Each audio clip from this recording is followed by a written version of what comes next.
Okay, magandang umaga. Ngayon ay February, ano ba ngayon?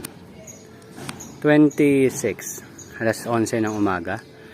So nagka-transfer ako. Kung mapansin nyo, ito yung bahay namin. Ayan, may mga seedling bags doon. So bawas na. Kasi nilipat ko na sila dito. So ito yung mga tanglad na sinasabi ko sa inyo. So based sa nakikita ko, yung 81 pieces na ganyang seedlings pwede natin ipasok doon para lang maprotektahan. Pero palagi ko kahit nasa open lang naman sila okay. Pero at least para ma-check natin kung effective naman tong 1x3 natin. Yan pala pinapakita ko sa inyo. Ito yung 1x3 natin. So ganito yung tahing ginawa. Tansi lang yung ginamit. Pero tinitingnan ko kasi mas maganda talaga kung C-channel and wiggle wire, kaso medyo costly. Siguro moving forward, basta may budget, pwede naman nating improve. Pero sa ngayon, ito na muna yung gagamitin natin. Ganun din yung ginawa dito sa kabila, parang tinahi lang. Ayan o. Actually napakita ko na yata to dati, yan tinahi lang. So ganun din yung ginawa dito sa ating 1x3. Sa 1x3 natin, kasya naman dyan yung dalawang box. So 90 heads yan. So ngayon hindi ko pa pinalagyan ng partition. Pero moving forward siguro yung mga pag nagkakuha tayo ng ulit ng budget, papagawa tayo ng isa dito 1x1, tapos isa pang 1x1 just to check kung ano yung magiging growth nila. Kasi pagdating ng mga alas 3 wala na masyadong liwanag dito. Shaded na. Dito medyo okay pa hanggang alas 5. So yun yung mga tinitingnan natin ngayon. Pero ngayon medyo makulimlim eh. Medyo umaambon-ambon or maulap. So ayan. Kailangan ko lang kasi magpahinga ng konti. So nag-video na ako. So ito yung initial natin na gagawin. So magkakaroon ako ng bottom watering siguro doon. O kaya sa labas na lang. Tingnan natin kung saan pwede. Pero pwede naman sa loob. So ito naman. Itong 1x3 natin. Ito sa gilid.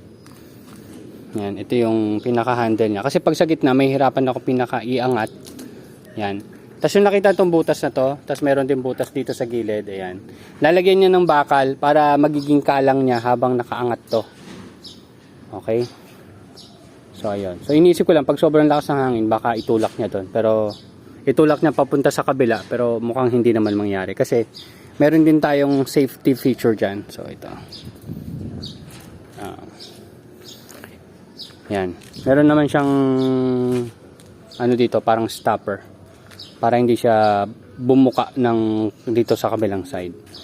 So 1x1 yan, pero alam ko medyo umiksi yata ng 0.98. Hindi na siya 1x1, pero ganoon lang, konting centimeter. Siguro mga 1 inch lang yung ginalaw. So ito yung ginawa natin, tapos meron na rin tayong hose. 10 meters siyang hose, abot na yan hanggang doon. Pero ang pinakakailangan talagang hose dito eh. Pero yun, baka mag-invest or maglagay din tayo din ng timba or basta lagayan para pag mga lugar na hindi maaabot. So ito, ibo-bottom watering ko muna siguro mga 2 o 3 weeks. After nun, magkakaroon na yun ng ugat. Lalabas na yung ugat yan sa pinakailalim. Pag lumabas na yung ugat niyan, magkakaroon tayo ng mga paso dyan. So, ipapatong na lang natin siya dun sa paso.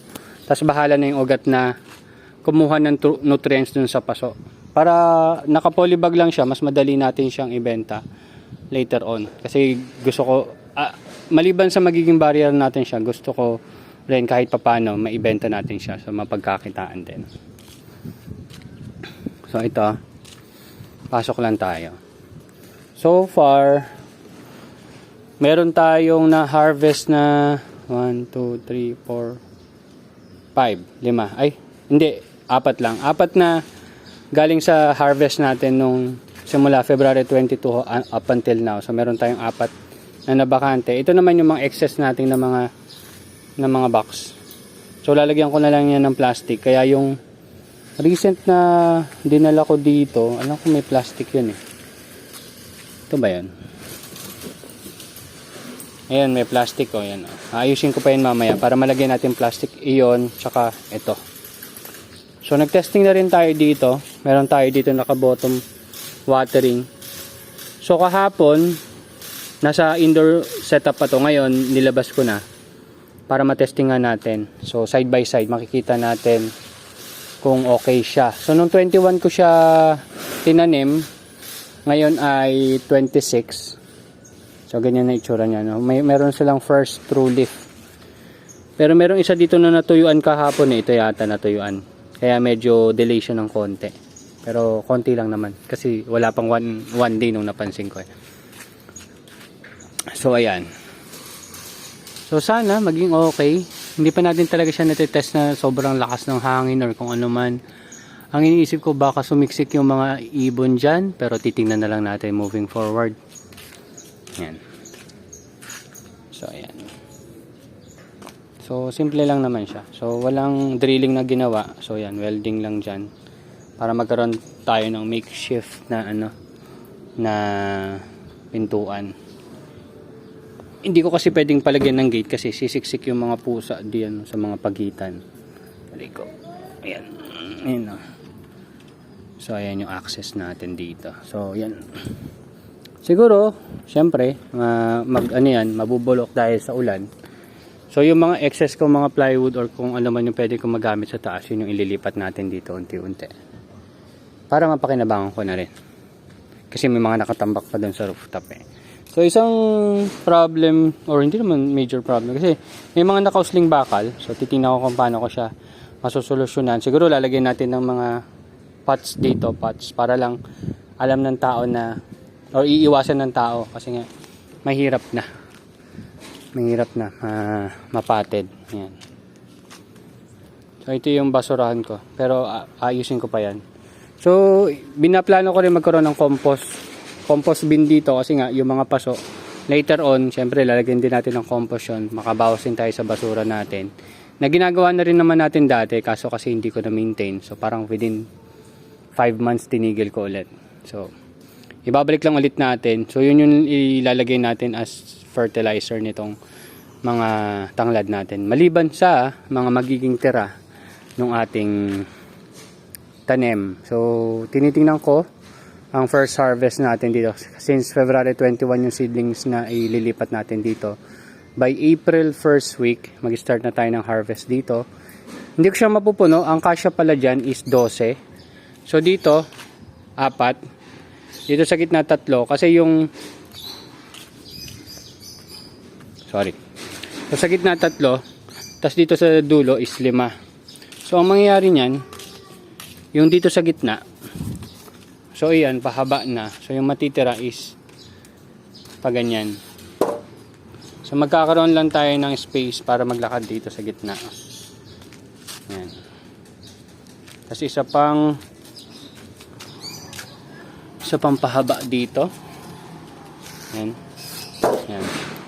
So magkakaroon pa rin tayong space para maglakad dito. Tapos dito sa gitna. So ayun, kung pupunuin ko. Pero ngayon kasi, possible lang na magamit kong box. Mga 10 lang yata. Ay hindi. Ilan ba yung seedlings ko? Yung seedlings kasi 140. So wala pa pala, siyam lang ang gagamitin ko sa ngayon kasi nga hindi ko pa rin pala na-ready yung tamang numbers ng seedlings. Pero the next harvest na lang siguro yung iba. Hindi ko sure kung magpapahabol pa tayo ng iba dito, pero tingnan natin kung ano mangyari. And gusto rin natin tong matest. So by March 9 yung next harvest ko. And tingnan natin kung pwede nating ihabol ka agad-agad. Kumbaga, iiksihan natin yung seeding time.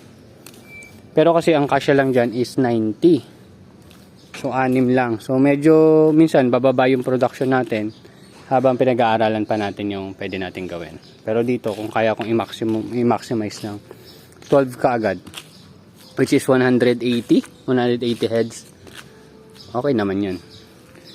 Then yun nga, kung magkaroon ng budget, okay naman yung budget, ay magpagawa na rin tayo dito ng isang 1x3 o kaya 1x2. Kasi magkakaroon ng, hindi, 1x3 siguro. Tapos magkakaroon ng 1x1. Yung 1x1 kasi gusto ko siyang i-market as possible mini growing area dun sa mga gustong sumubok. Ang nagastos pala natin Total lang yung natatandaan ko eh. Pero total na nagastos natin kasama ito, itong 1/3, tsaka itong malaki na to, kasama ang labor, kasama ang materials ay nasa 23k. So hindi na masama. Hindi na masama para sa isang 9 square meter tsaka isang 3 square meter, so 12 square meter na taniman. So hopefully gumana. Posible hindi lahat gagana, pero ayan, ganoon naman tayo, titingnan natin kung ano mangyayari.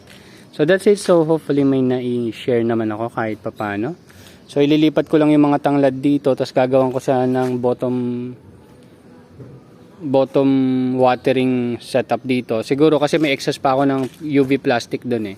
So gagamitin natin yung UV plastic to make a bottom watering station. Pwedeng doon na lang din sa loob. Iti-tape ko na lang yung plastic dito sa gilid, doon sa metal. Ayan, dyan sa metal. Total, ang kasya naman is, yun nga, 81. Ang tanong pala, kung abot ko. Palagay ko abot ko. Yan. Oops, sorry. Medyo malalim pala. So, bahala na. Kung ano na lang mapag-isipan ko. Kasi ang mangyari niyan, styro talaga, tapos syempre may nakapatong katulad ng mga stools, mga paso, yung mga soft drinks, case ng soft drinks, para medyo naka-elevate.